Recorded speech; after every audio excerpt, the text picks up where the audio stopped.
సుపరిపాలనకు నాంది పలికాం. మీరు గుర్తుపెట్టుకోవాలి, నేను ఎన్నికల కంటే ముందు ఒక మాట చెప్పాను. రాష్ట్రం నష్టపోయింది, ఈ రాష్ట్రంలో అరాచక పాలన జరుగుతూ ఉంది, ఇది కొనసాగితే మన మనుగడకే ప్రమాదం వస్తుందని ఎన్నికల ముందు చెప్పాను. మీరు నమ్మారు.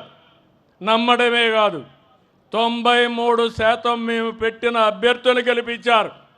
పార్థసారథి గారు ఒకప్పుడు పెనమలూరులో ఉంటే కాదు నూజివీడుకు పోమంటే ఆయన ఇక్కడ భయపడ్డాడు.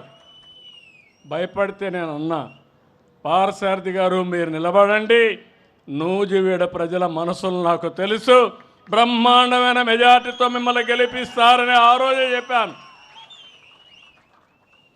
అదే మాట నిలబెట్టుకున్నారు.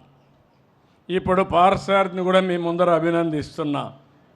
బాగా యాక్టివ్గా పనిచేస్తున్నాడు, మీలో ఒక్కడిగా కలిసి పనిచేస్తున్నాడు,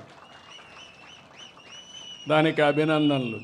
ఇది చాలదు, ఇంకా నియోజకవర్గం వెనుకబడి ఉంది, మెట్ట ప్రాంతం అన్ని జిల్లాలో కూడా వెనుకబడి ఉంది.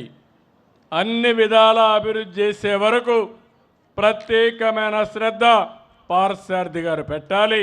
ఆయనకు పూర్తిగా నేను అండగా ఉంటానని మీ అందరికీ హామీ ఇస్తున్నా. ఈరోజు మీరు ఒక్కసారి చూస్తే నేను అనేక సార్లు మీకు ఒక మాట చెప్పాను. ఎప్పుడు కూడా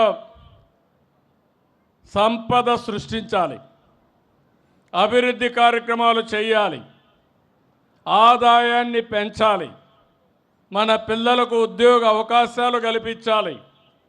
మళ్ళీ ఆదాయాన్ని పెంచితే ప్రభుత్వానికి ఆదాయం పెరుగుతుంది, సంక్షేమ కార్యక్రమాలు ఇస్తాం, మళ్ళీ అభివృద్ధి కార్యక్రమాలు చేస్తాం.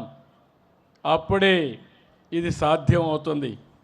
అప్పులు చేసి పంచితే, అప్పులు చేసి అవినీతి చేస్తే ఆ సమాజం మనుగడ సాధించలేదు. ఆ విషయమే నేను ఆ రోజు మీకు చెప్పాను. మీరు నమ్మారు, ఎవరిని పెడితే వాళ్ళందరినీ గెలిపించారు. నేను రాజకీయాల్లో 47 సంవత్సరాల నుంచి ఉన్నాను, కానీ తెలుగుదేశం పార్టీ 42 సంవత్సరాల ఎన్నికలు చూశాను, కానీ మొన్న చూసిన ఎన్నిక చరిత్రలో ఎప్పుడూ జరగని విజయాన్ని మీరు ఇచ్చారు. ఇది మేము ఎప్పుడూ మర్చిపోలేము. ఒకసారి అయితే అన్నీ చేయాలనే ఆశ ఉంది, కానీ గల్లా పెట్టి చూస్తే ఖాళీ అయిపోయింది. అప్పులు తేవాలంటే ఇచ్చేవాళ్ళు కూడా రావడం లేదు, కొన్ని నిబంధనలు ఉంటాయి. మీరు కూడా ఒకసారి ఆలోచించండి. మీ ఊర్లో ఎవరైనా డబ్బులు కావాలంటే పరపతి ఉంటే, డబ్బులు తిరిగి ఇస్తాడని నమ్మకం ఉంటే అప్పిస్తారు, లేకుంటే ఇస్తారమ్మా? మీకు ఇవ్వరు కదా. నా పరిస్థితి కూడా అదే. నా మీద నమ్మకం ఉంది, మళ్ళీ దీన్ని సరిపెడతాడని విశ్వాసం ఉంది. మీరు కూడా అదే ఆలోచించారు. ఒక మాటలో చెప్పాలంటే ముఖ్యమంత్రి పదవి నాకు కొత్త కాదు, 4వసారి ముఖ్యమంత్రి. సమైక్య ఆంధ్రప్రదేశ్లో అందరికంటే ఎక్కువసార్లు ముఖ్యమంత్రిగా ఉన్నాను. ఆ రోజు నేను చేసిన పనులు చరిత్రలో శాశ్వతంగా మిగిలిపోతాయి. ఈరోజు హైదరాబాద్ పోయి చూస్తే ఎక్కడ అడుగు పెట్టినా నేను కనపడస్తాను, ఎందుకంటే దానికి కారణం చేసిన పని.